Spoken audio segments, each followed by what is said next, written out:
Ghost stories get told and retold and told again in different ways. So there's always a version that I don't know. Maybe you've seen or heard something at some of these places, if you've been there yourself. But we always have a lot of fun with ghost stories. They're fascinating. We want them all to be true just because they're so much fun. And the best ones are always attached to something real. There's always people and places and historical events that are tied in with the legends that we tell. And some of that is very true, which lends itself to feeling like the ghost story could be true. A lot of the legends that we tell around here have very old origins, some of them that go back to the days of the Cherokee. Down in Charleston, there's a lot of ghost stories that come from like the Gullah culture, and some of our Scots-Irish ancestors, they go back that far. I meant to show you this picture of the most famous ghost hunters in all the land. Am I advancing or not?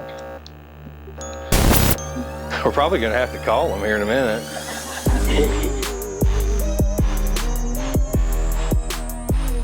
I've heard more people tell stories about seeing this ghost than any other. Eliza Huger. We didn't talk about any witches last year. Witchcraft is interesting, especially in America. Europe, America, even back hundreds and thousands of years, people have had this fascination with healers and people who had knowledge about herbs and things.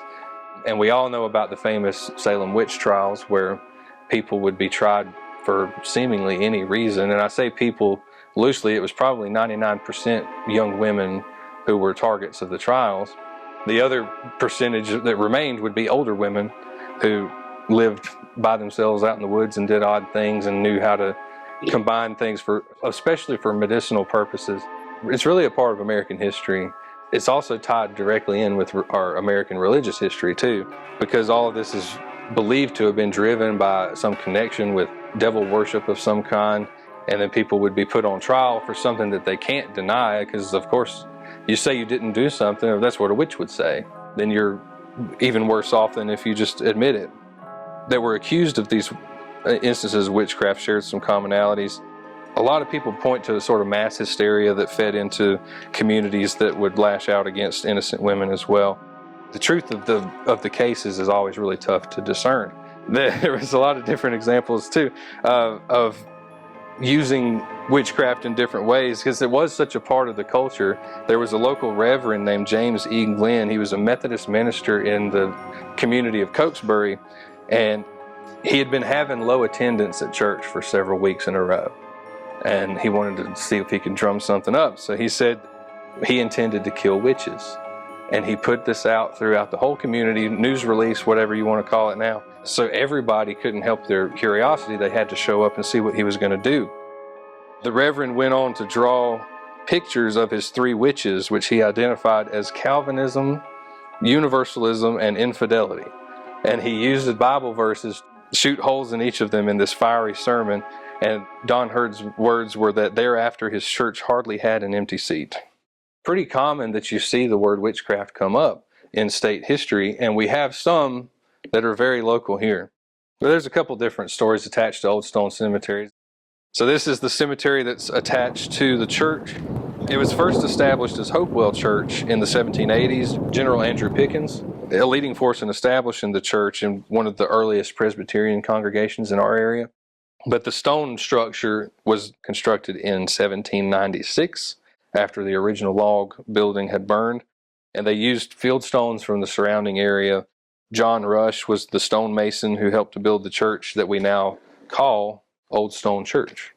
The church stands beside its cemetery, which holds graves dating back to the 18th century as well. One burial site has been the subject of a lot of rumors over the years, and it's a young woman that's supposed to have been from Charleston, but some will tell the legend that she was from Abbeville. Some say just Midlands. Most commonly, she's from Charleston, and her name is Eliza Huger. This is the inscription that's on the stone itself. This one has a couple of different variations. She left home and she traveled to New Orleans, where she found that her money was not going to go as far as she thought. And in her desperate times, she started to work as a harlot in New Orleans. While there, she was also apparently learning some amount of dark arts and voodoo and strange things.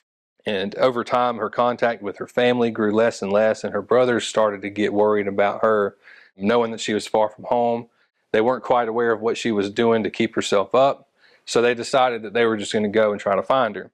They did find her. The legend goes that they kind of discovered her while she was on the clock, so to speak, with a client. And in their shame and horror at the situation, they shot both her and the guy that was in the room. It's believed that she was somehow able to use her dark knowledge that she had gained to avoid permanent death. Maybe she's there to try to gain some revenge on her brothers, or maybe she's just trying to reconcile the shameful reputation she had brought on herself and her family name.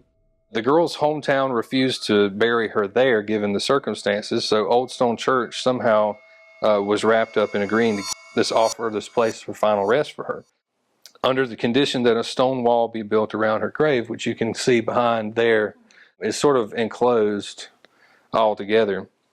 You'll also notice that the top stone is severely cracked, and that's because there have been multiple lightning strikes directly on top of the grave over the years. People give coins. That kind of goes back to the River Styx legend, where you give people fare to cross the River Styx into the afterlife, or people would cover the eyelids of a deceased person with coins. That was sort of what the idea was there too. But that's what the coins are doing. It's said that she routinely walks the graveyard at night, either seeking a recompense for herself or as a means of escaping the afterlife. And the spot is surrounded by a stone wall, but oftentimes more stones will be placed on top of her tomb to try to prevent her from leaving the grave again.